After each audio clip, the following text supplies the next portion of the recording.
ఎందుకు వచ్చిందో చెప్పండి. మా ఇద్దరి మధ్య దాపరికాలేం లేవు. అలాగే కార్తీక్, జోష్న ఎందుకు వచ్చిందంటే నా బ్లడ్ శాంపిల్స్ మ్యాచ్ అయ్యి అన్నారు. అది ఎంతవరకు నిజం? అబద్ధం చెప్పారా? ఎవరైనా చెప్పించారా? మీ మామయ్య వచ్చి ఎలాగైతే అడిగాడో అలాగే జోష్న అడిగింది. నేను సీరియస్ గా సమాధానం చెప్పేసరికి వెళ్ళిపోయింది. తను వెళ్ళిపోదు డాక్టర్. అయినా మీరు తనతో మాట్లాడడం ఏంటి? మావయ్య, జోస్నికి అనుమానం వచ్చింది. హారిక గారిని అడిగింది, అంతే. నీకు నేను అన్నీ చెప్తాను కదా, నువ్వు టెన్షన్ పడుకో. కార్తీక్, మీరు చాలా అలర్ట్ గా ఉండాలి.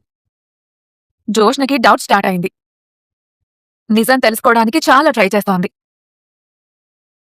ఈ ప్రాబ్లం నుంచి బయటపడేలాగా ఏదో ఒకటి చేసేలాగానే ఉంది. Be careful. నేను చూసుకుంటాను. చూసుకోవడానికి ఏం లేదు కార్తీక్. రేపు ఆపరేషన్ చేసేటప్పుడైనా దీపా గురించి చెప్పాల్సిందే. అదేదో ముందే చెప్పండి. సారీ డాక్టర్, ఇప్పుడున్న పరిస్థితుల్లో ఎవరికి దీప గురించి చెప్పలేను. మీరు ఎంత నెగ్లెక్ట్ చేస్తే ప్రాబ్లం అంత పెద్దదవుతుంది. మీరు దీన్ని సాల్వ్ చేయలేరు. ఎందుకంటే దీనికున్న సొల్యూషన్ ఒక్కటే. దీపే సుమిత్ర గారి ఒరిజినల్ డాటర్ అని అందరికీ చెప్పడం. ఆ తర్వాత ఏం జరుగుతుందో తెలియదు గాని మీకైతే రిలీఫ్ వస్తుంది.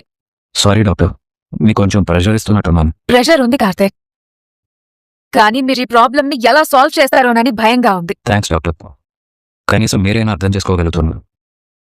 ఇది ఎప్పుడు బయటపడిపోతుందోనని నాకు భయంగానే ఉంది. కానీ మాతో కోసం ఇంకొన్ని రోజులు ఎవరికి చెప్పకుండా ఉండాలి.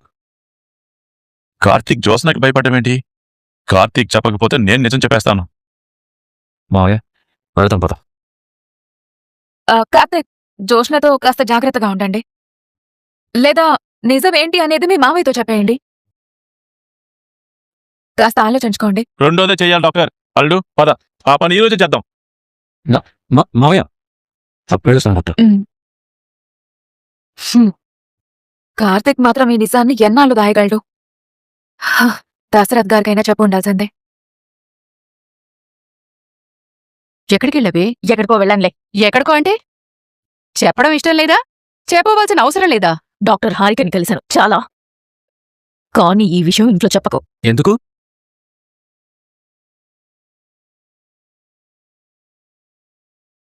ఏది ఎవరు వినకూడదో వాళ్లే వింటారు. వింటే విననీలే. ఇది సమాధానం ఏం చెప్పుకుంటుందో దీనిష్టం. మనమైతే సైలెంట్గా ఉందాం.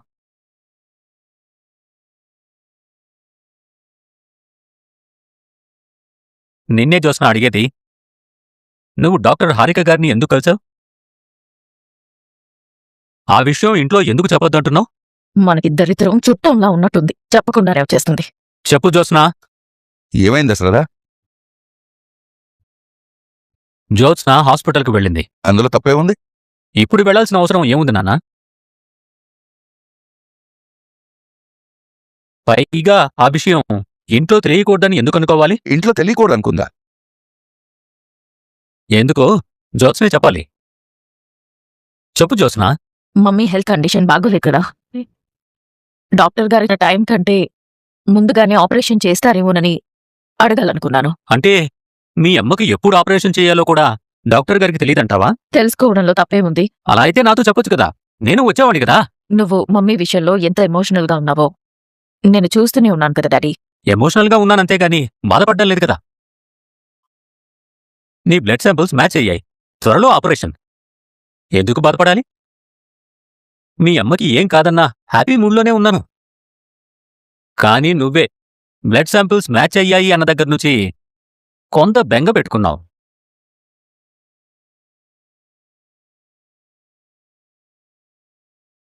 అది నీ మొహంలో కనబడుతుంది. అది బెంగ, భయమా? మమ్మీకి ఏమవుతుందో ఏమోనని భయం డాడీ. అవునా? అయితే ఒకసారి హారిక గారికి ఫోన్ చేసి తనను నువ్వు ఏమడిగావో అది నేనడుగుతాను.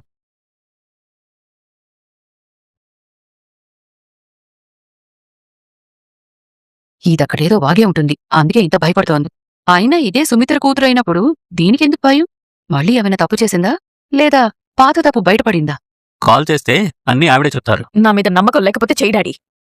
మమ్మీ కోసమని నేను చెప్తున్నా, ఏమడిగావు ఏం చెప్పావంటే నా భయాలు నాకుంటాయి. ఏంటా భయాలు? దశరథ, ఏమైంది నీకు? తను ఆడపిల్ల, పైగా కన్నతల్లికి ఇలాంటి పరిస్థితి రావడం, తనే తల్లిని రక్షించుకోవాలనుకోవడం చాలా పెద్ద బాధ్యత. ఇదివరకు మనం తను ఏదో ఒకటి అనేవాళ్ళం. అందుకే అప్పుడు ఇంట్లో నుంచి వెళ్ళిపోవాలనుకుంది. తప్పు ఉన్నది కాబట్టే వెళ్ళిపోవాలనుకుంది నాన్న. ఏంటా తప్పు? అప్పుడు జ్యోత్స్న చెప్పలేదు కదా. నింద వేస్తుంది నువ్వే కాబట్టి అదేంటో నువ్వే చెప్పు. తల్లికి నిజం చెప్పాలనుకోవడం, టాబ్లెట్స్ డస్ట్బిన్లో వేయడం, ఇలాంటివన్నీ చాలా చేసింది. దశరథ, జ్యోత్స్న కొన్ని విషయాల్లో భయస్తురాలని మనకి మొదటి నుంచి తెలిసిందే. శాంపిల్స్ మ్యాచ్ అవ్వలేదనే వరకు తనలో ఏదైనా తప్పు ఉందేమో అనుకున్నాను. ఎప్పుడైతే శాంపిల్స్ మ్యాచ్ అయ్యేది తెలిసిందో అప్పటినుంచి నేను జ్యోత్స్న నమ్మాను. థ్యాంక్స్ తాత. దశరథ, ఆ రోజు జ్యోత్స్న ఏం చెప్పిందో నీకు గుర్తుందా? డాక్టర్ గారు, మిస్టేక్ నాలో లేదు, మీ హాస్పిటల్లోనే జరిగిందని చెప్పింది కదా. నా బ్లడ్ శాంపిల్స్ మా మమ్మీతో మ్యాచ్ అవ్వలేదు అంటే తప్పు నాది కాదు. టెస్టింగ్ సరిగ్గా చేయడం చేత కానీ మీది. అదే నిజమైంది. లేకపోతే ఆ శాంపిల్స్ ఇప్పుడు మ్యాచ్ అవ్వకూడదు కదా. నా అనుమానం కూడా అదే నాన్న. అక్కడే ఏదో తేడా జరిగింది. అది నేను డాక్టర్ గారిని అడిగే తెలుసుకుంటాను. తాత ఎంత చెప్పినా డాడీ నమ్మినట్టు లేడు. ఆ డాక్టర్ ఏమో నిజం చెప్పట్లేదు. చూస్తుంటే ఇదంతా బావ గేమ్ లాగే ఉంది. దీపే ఈ ఇంటి వారసురాలని బావకి తెలిస్తే ఈ పాటికి డాడీకి చెప్పేసేవాడు కదా.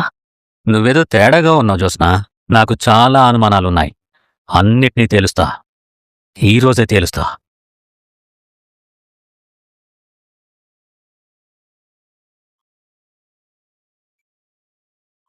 దీపా, లోపల కూర్చోండి మామయ్య గారు. బావ వచ్చే వరకు ఉంటానన్నారు. లేదు దీపా, నేను బయలుదేరతాను. అలాగే మామయ్య గారు. కానీ వెళ్లే ముందు నేను విషయం తెలుసుకోవాలనుకుంటున్నాను. ఏంటది? నా కొడుకు గురించి నాకు తెలుసు. వాడికి నాకంటే వాళ్ళ అమ్మంటేనే ఎక్కువ ఇష్టం. నేను కన్నీళ్లు పెట్టుకుంటే వాదారుస్తాడు. వాళ్ళమ్మ కన్నీళ్లు పెట్టుకుంటే తట్టుకోలేడు. వాణ్ణి నేనెన్నోసార్లు అడిగాను, నా విషయంలో మీ అమ్మని రిక్వెస్ట్ చేయొచ్చు కదరా అని. కాని వాడెప్పుడూ వాళ్ళమ్మని బాధ పెట్టే పని చేయలేదు. అలాంటివాడు నా విషయంలో తల్లిని సూటిగా ప్రశ్నించాడంటే చాలా ఆశ్చర్యంగా ఉంది. దీనిలో ఆశ్చర్యం ఏముంది మామయ్య గారు? మీరిద్దరూ కలవాలని బావ కోరుకోరా? కోరుకోవడం వేరు, అడగడం వేరు. ఉదాహరణకి నన్నే తీసుకో. నాకు అవకాశం దొరికిన ప్రతిసారి కాంచనని నన్ను క్షమించు అని అడుగుతాను. చూసేవారికిది ఎలా ఉంటుందంటే అక్కడ జరిగిందానికి వీడు అడుగుతున్నదానికి సంబంధమేమైనా ఉందా అనుకుంటారు. అనుకోని తను నా భార్య. ఇది నా బాధ. ఓడిపోవడం అంటే గెలవకపోవడం కాదు, ప్రయత్నాన్ని ఆపేయడమని ఎవరో చెప్పారు. నేను ఓడిపోలేదు. ఎందుకంటే నా ప్రయత్నాన్ని నేనెప్పుడూ ఆపలేదు. ఒక బంధాన్ని తెంచుకోవడానికి చేసే ప్రయత్నం 1కి 2 సార్లు చేస్తే ఇబ్బందిగా ఉంటుంది, కాని బంధాన్ని నిలబెట్టుకోవడానికి చేసే ప్రయత్నం ఎన్నిసార్లైనా చేయొచ్చు. నేను అర్థం చేసుకోగలను మామయ్య గారు. కానీ నేను అర్థం చేసుకోలేకపోతున్నాను. ఏంటి మామయ్య గారు? కాంచన నిన్నో మాట అడిగింది. మామూలుగా చూస్తే మాటివ్వాలి. మాటివ్వకుండా మరో మాటని కార్తీక్ ముడిపెట్టాడంటే నాకోటి అర్థమవుతోంది దీపా. ఏంటి మామయ్య గారు? మీరేదో చాలా ప్రాబ్లంని ఫేస్ చేస్తున్నట్టున్నారు.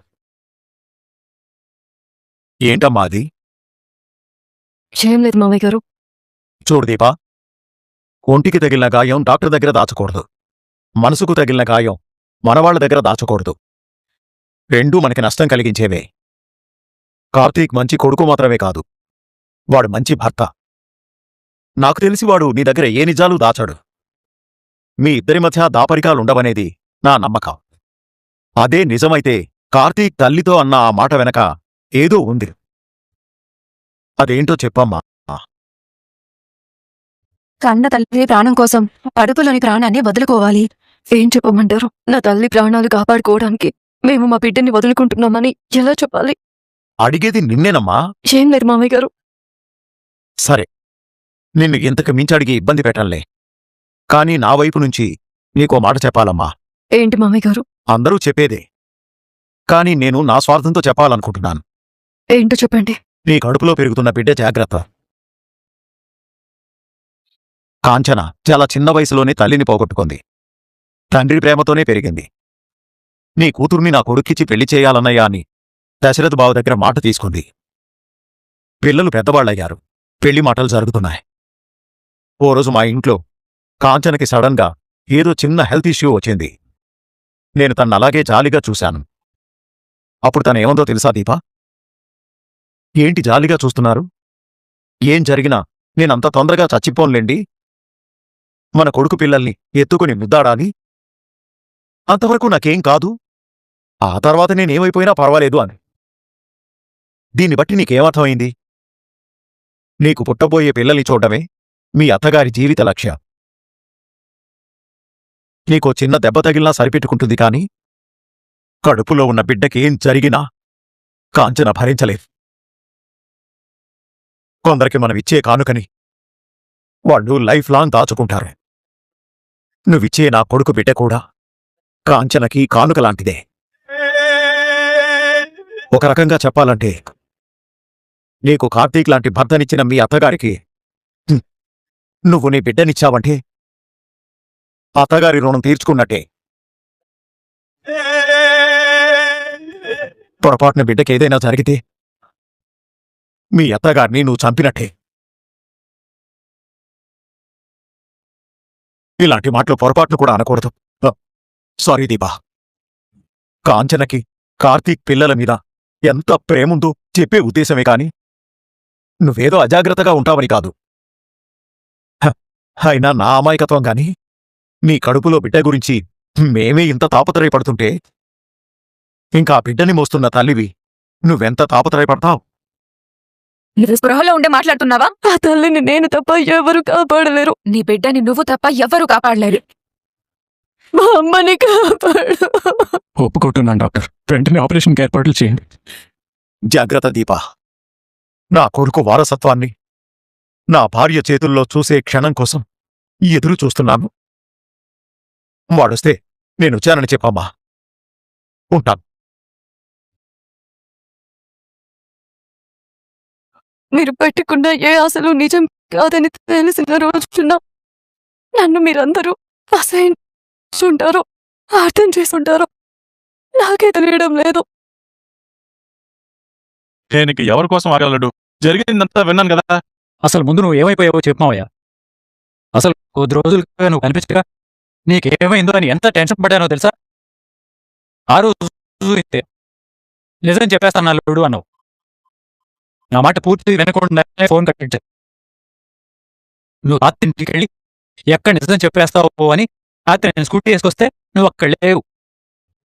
ఆ తర్వాత నీ మేళ్ళు తాగేదు గార్డెన్లో దొరికింది. ఫోన్ చేస్తే లిఫ్ట్ చేయవు, మళ్ళీ తిరిగి ఫోన్ చేయవు. ఎవరిని అడగాలో తెలీదు. పోనీ నీ గురించి కాశీగారితో మాట్లాడదామంటే వాడి జీవితం మరీ అధ్వానంగా ఉంది. ఇటువైపు ఏం జరుగుతుందో నీకు తెలిసిందే కదా. అయినా నువ్వేంటి కత్తి తీసుకుని బయలుదేరావు? డాక్టర్ గారిని వేసేద్దామనా? ఏమో అల్లుడు, జ్యోత్స్నాతో డాక్టర్ చేతులు కలిపి శాంపిల్స్ మ్యాచ్ అయ్యేలా రిపోర్ట్ ఇచ్చిందేమో. వీళ్ళిద్దరూ కలిసి ఎక్కడ వదిలిని చంపేస్తారో అని భయపడి నేను జైలుకు పోయినా పర్వాలేదు, ఏదో ఒకటి చేసి వాళ్ళని ఆపుదాం అనుకున్నాను అల్లుడు. డాక్టర్ మన మనిషి అని తెలిసింది కదా. జ్యోత్స్న మన మనిషి కాదు కదా. ముందు నువ్వు ఎన్ని రోజులు ఏమైపోయావో చెప్పావయ్యా. నా కూతురు నన్ను కిడ్నాప్ చేసింది అల్లుడు.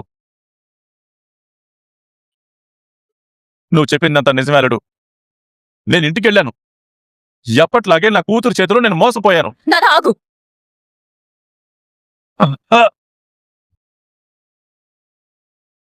తీసుకెళ్ళి ఒక ఇంట్లో నన్ను కట్టుపాడేసింది. అక్కడ ఇద్దరు రౌడీ వెధవులు నా కాపలా ఉన్నారు. వాళ్ళని మస్కా కొట్టి తప్పించుకుని వచ్చాను. అయితే ఈ పాటికే నువ్వు తప్పించుకున్నావు అన్న విషయం జోస్నకు తెలిసే ఉంటుందిగా. ఇప్పుడేంటి? ఎప్పుడో తెలుసుంటుంది అల్లుడు. నేను వస్తానని ఇంటి బయట వెల్కమ్ చెప్పడానికి రెడీగా ఉంటుంది. వెళ్ళి హాయ్ చెప్పొస్తాను. మావయ్య, ఇప్పుడు నువ్వేం చెప్పొద్దు. జోస్న నా కూతురని అందరికీ చెప్పేస్తాను అల్లుడు. మావయ్య, నేను ఇదే చెప్పేది. ఇప్పుడు నువ్వు చెప్పొద్దు. అల్లుడు, నీకు అర్థం కావట్లేదు. మనం వదిలేస్తే జోస్న చాలా అరాచకాలు చేస్తుంది. నేను చూసుకుంటాను మావయ్య. ఏం చూసుకుంటావు? కొన్ని నీతో చెప్పలేను. వదిలేడు, నేను వెళ్ళాలి. మావయ్య, నేను చెప్పేది విను. ఏంటడు నువ్వు చెప్పేది? కడుపుతో ఉన్న దీపను చంపాలనుకున్నది జోస్నే.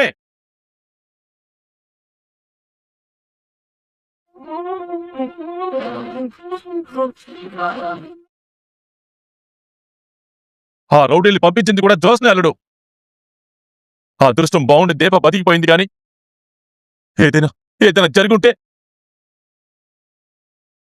వదిలేద్దామంటావా? చెప్పు అల్లుడు, వదిలేద్దామంటావా?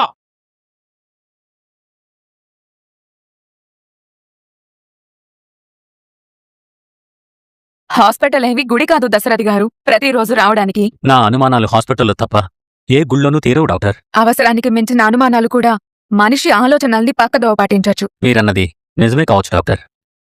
మూసిన తలుపు వెనకాల ఎవరో ఉన్నారనే భయం వెంటనే తీస్తే పోతుంది. కాని తీయకుండా అలాగే ఉంటే భయమూ పోదు, అనుమానమూ పోదు. ఇప్పుడు నాలో ఉన్న ఆలోచనలు కూడా మూసిన తలుపు లాంటిదే. దాని వెనకాల ఏముందో తెరిచి చూడాలనుకుంటున్నాను. అయితే మిమ్మల్ని నేను ఒక ప్రశ్న అడుగుతాను. జోష్న మీకు అన్న కూతురు కాదనుకుంటున్నారా? మీకెందుకు ఇలా అనిపిస్తోంది? మిమ్మల్ని చూసే. ఇప్పుడు నేనొచ్చింది నిన్నటి విషయం అడగడానికి కాదు డాక్టర్. మరేం తెలుసుకోవాలనుకుంటున్నారు? నాకు జ్యోత్స్న రిపోర్ట్స్ కావాలి. ఇంతకు ముందు శాంపుల్స్ మ్యాచ్ అవ్వని రిపోర్ట్స్, ఇప్పుడు శాంపుల్స్ మ్యాచ్ అయిన రిపోర్ట్స్. నాకు 2 కావాలి డాక్టర్. దశరథి గారిలో అనుమానం రోజు రోజుకి పెరిగిపోతూ ఉంది. మీరు జ్యోత్స్నకి ఎన్ని టెస్టులు అయితే చేశారో అన్ని టెస్టులకు సంబంధించిన రిపోర్ట్స్ నాకు కావాలి. ఆ రిపోర్ట్స్ చూస్తే జోష్న మీ కూతురు కాదు అని మీకు తెలిసిపోతుంది. మాట్లాడండి డాక్టర్. ఇలా అడుగుతున్నానని ఏమనుకోవద్దండి. సుమిత్ర గారికి ట్రీట్మెంట్ చేసేది నేనే కదా. ఏదైనా కావాలంటే నేను అడుగుతాను. ఇప్పుడు సడన్ గా మీరొచ్చి రిపోర్ట్స్ అడుగుతున్నారంటే నేనెలా అర్థం చేసుకోవాలి? నా ట్రీట్మెంట్ మీద మీకు నమ్మకం లేదా? లేదా వేరే డాక్టర్ దగ్గర ట్రీట్మెంట్ తీసుకోవాలి అనుకుంటున్నారా? కాదు డాక్టర్, నేను రిపోర్ట్స్ అడిగేది మీ మీద నమ్మకం లేక కాదు. ఎవరెన్ని చెప్పినా మనకంటూ ఒక జడ్జిమెంట్ ఉంటుంది కదా. మనం ఏదైతే బలంగా నమ్ముతామో అదే మన జడ్జిమెంట్.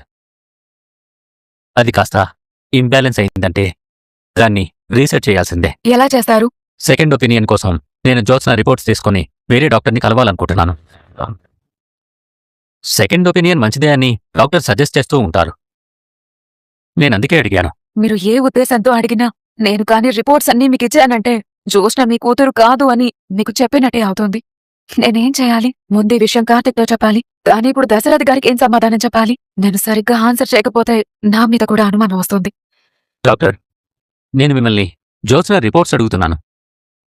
సారీ దశరథి గారు, ఇప్పుడు మీ చేతికి ఇవ్వలేను. ఇప్పుడు నేను వేరొకరికి ఆపరేషన్ చేయాల్సి ఉంది. అదైన తర్వాత రిపోర్ట్స్ అన్ని మీకు మెయిల్ చేస్తాను. ఎంత టైం పడుతుందో చెప్తే నేను కూడా వెయిట్ చేస్తాను డాక్టర్. నో చాలా టైం పడుతుంది. మీరు వెళ్ళండి. మీరు వీలైనంత త్వరగా పంపించండి డాక్టర్. అలాగే. మర్చిపోకండి. స్వయంగా మీరే వచ్చి అడిగిన తర్వాత ఎలా మర్చిపోతాను సార్? ఉంటాను డాక్టర్. ఓకే. నేనింకా ఈ ప్రెషర్ భరించలేను. ఏదో ఒకటి చేయమని కార్తీక్ని అడగాలి. చెప్పాలుడు, జరిగింది విన్న తర్వాత మాట ఆగిపోయిందా? కోపం వస్తుందా? గుండె రగిలిపోతుందా? జ్యోత్స్నను తలుచుకుంటుంటే అసహ్యం వేస్తుందా? ఇప్పుడే వెళ్ళి ఆ మనిషి అంత చూడాలనిపిస్తుంది కదా? అనిపిస్తుంది. నువ్వు చెప్పిన దానికంటే ప్రతిదీ 100 రెట్లు ఎక్కువగా అనిపిస్తుంది. అయితే పదాలుడు వెళ్దాం. ఎక్కడికి రావు. ఎంతసేపు నీ కోపం నీ ఆవేశం తప్పితే అవతల వాళ్ళని అర్థం చేసుకోవా? అల్లుడు, ఏంటి అల్లుడు? ఎవరో ఏదో చెప్పారని కోపంగా హాస్పిటల్కి వెళ్ళావు. అక్కడ నువ్వు చూసిందే నిజం అంటున్నావు. నేను రాకపోయింటే ఏదో ఒకటి చేసేవాడి. సరే, అర్థం లేకుంటావులే డాక్టర్తో చెప్పిస్తే అక్కడి నుంచి ఆవేశంగా బయలుదేరావు. ఆరోగ్య పరిస్థితి ఏంటో తెలుసా నీకు? మనుషుల్ని గుర్తుపట్టట్లేదు, రాత్రుల్లో నిద్రపోవట్లేదు.